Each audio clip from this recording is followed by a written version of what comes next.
नमस्ते दोस्तों, आपका एमजी के इंग्लिश एकेडमी में स्वागत है। आज हम एडवर्ब के बारे में जानेंगे, जो अंग्रेजी व्याकरण का एक जरूरी हिस्सा है। इस वीडियो में हम एडवर्ब के प्रकार, उनका सही इस्तेमाल और कुछ आम गलतियों के बारे में बात करेंगे। साथ ही आपको अभ्यास के लिए कुछ सवाल भी मिलेंगे, तो आइए इसे सरल तरीके से समझते हैं और अपनी अंग्रेजी को बेहतर बनाते हैं। सबसे पहले देखते हैं आज के वीडियो में हम कौन कौन से टॉपिक्स कवर करने वाले हैं। सबसे पहले देखेंगे एडवर्ब क्या होता है, बाद में एडवर्ब के प्रकार, उसमें adverbs of manner, adverbs of time, adverbs of place, adverbs of degree, common mistakes और लास्ट में प्रैक्टिस देखेंगे। चलिए प्रत्येक विषय को विस्तार में समझते हैं। एडवर्ब क्या होता है?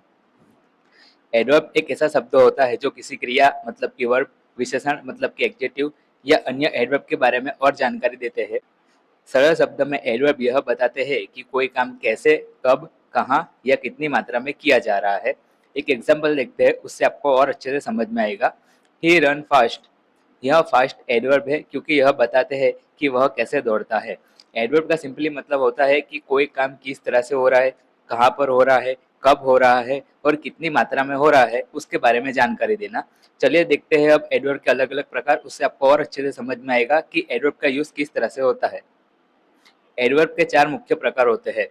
एडवर्ब ऑफ मैनर, उसमें आता है कैसे, कोई काम कैसे किया जा रहा है उसके बारे में जानकारी देते हैं।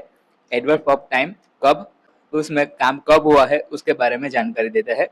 एडवर्ब्स ऑफ प्लेस, उसमें काम कहाँ पर हो रहा है उसके बारे में जानकारी देते हैं। एडवर्ब्स ऑफ डिग्री, उसमें कितनी मात्रा में काम किया जा रहा है उसके बारे में जानकारी देते हैं। चलिए अब हर एक प्रकार को अच्छे से समझते हैं। सबसे पहले देखते हैं adverbs of manner. Adverbs of manner बताते हैं कि कोई काम कैसे किया जा रहा है, ये हमेशा क्रिया के बाद आते हैं। चलिए कुछ एग्जाम्पल देखते हैं उसके। केयरफुली, सावधानी से, क्विकली, तेजी से, स्लोली, धीरे से, हैप्पीली, खुशी से, सैडली, दुखी होकर। अब इनका यूज हम किस तरह से कर सकते हैं वो देखते हैं। सी ड्राइव्स केयरफुली, वह सावधानी से गाड़ी चलाती है। यहाँ पर केयरफुली वो एडवर्ब है। ही फिनिश्ड हिज वर्क क्विकली, उसने अपना काम तेजी से पूरा किया। यहाँ पर क्विकली वो एडवर्ब है। फिर डॉग वॉक स्लोली, कुत्ता धीरे से चला। यहाँ पर स्लोली वो एडवर्ब है। सी डांस्ड हैप्पीली, वह खुशी से नाची। यहाँ पर हैप्पीली वो एडवर्ब है। ही स्पोक सैडली, उसने दुखी होकर बोला। यहाँ पर सैडली वो एडवर्ब है। एडवर्ब ऑफ मैनर में सिंपली क्या होता है कि कोई काम कैसे किया जा रहा है उसके बारे में बताना, और एडवर्ब ऑफ मैनर हमेशा क्रिया के बाद आते हैं। चलिए अब देखते हैं अगला प्रकार, adverb of time. Adverb of time बताते हैं कि कोई काम कब किया जा रहा है। ये अक्सर वाक्य के अंत में आते हैं। चलिए अब इसके कुछ एग्जाम्पल देखते हैं। यस्टरडे, उसका मतलब होता है कल। टुडे मतलब आज। टुमारो मतलब कल। ऑलवेज मतलब हमेशा।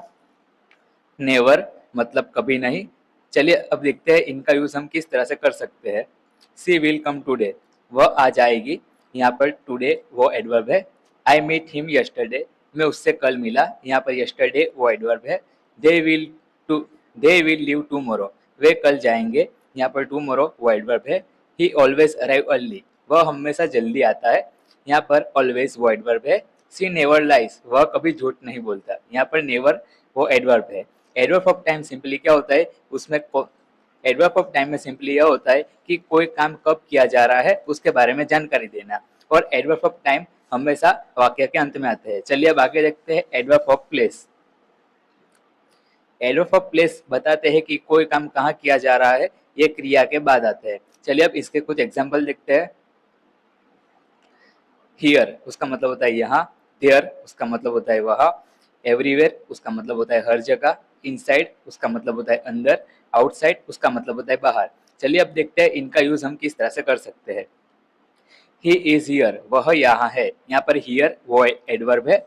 सी लुक एट देयर, उसने वहां देखा। यहाँ पर देयर वो एडवर्ब है।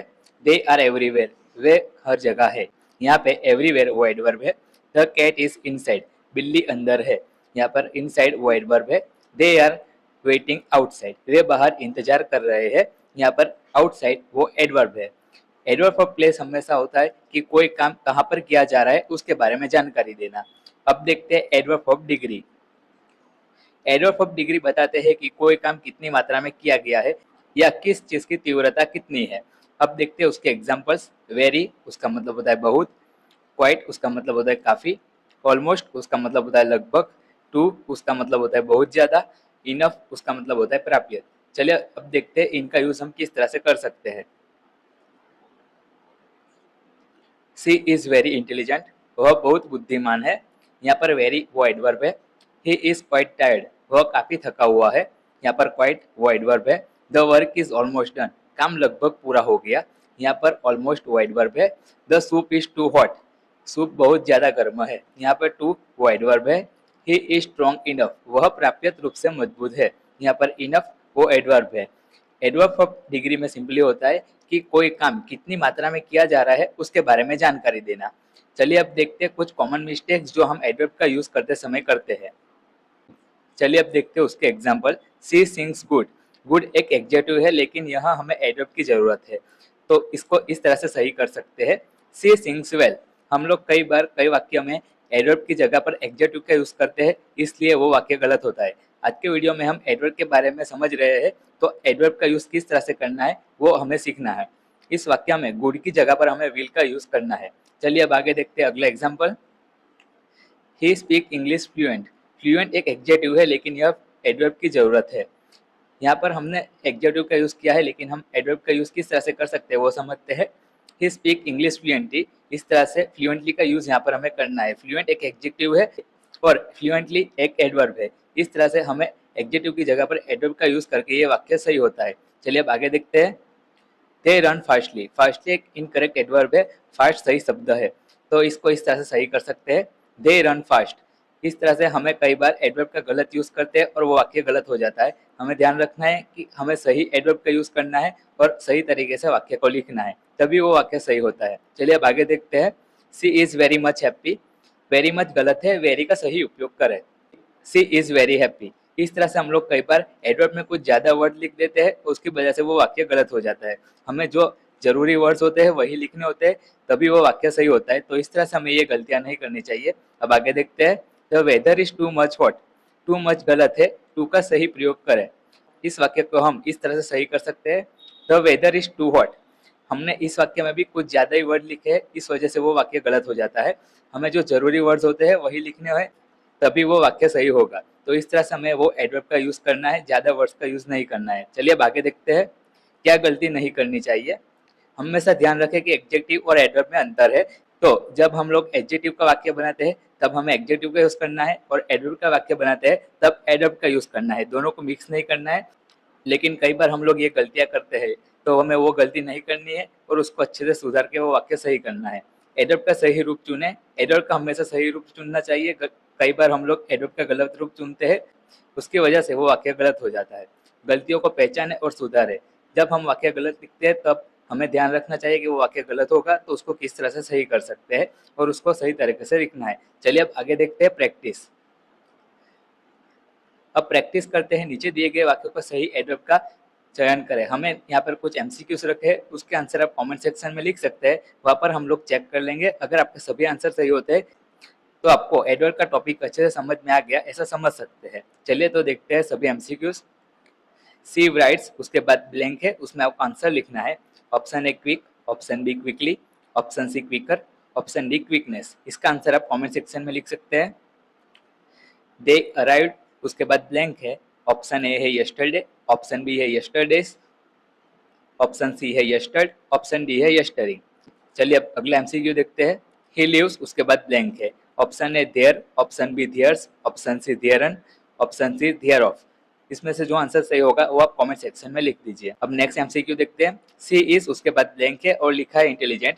ऑप्शन ए है वेरी, ऑप्शन बी है वरी, ऑप्शन सी है वेरीली, ऑप्शन डी है वेरिएस्ट। इसमें से जो आंसर सही होगा वो आप कमेंट सेक्शन में लिख दीजिए। अब next MCQ. I will come, उसके बाद ब्लैंक है और ऑप्शन ए है सून, ऑप्शन बी है सूनर, ऑप्शन सी है सूनेस्ट, ऑप्शन डी है सूनिस।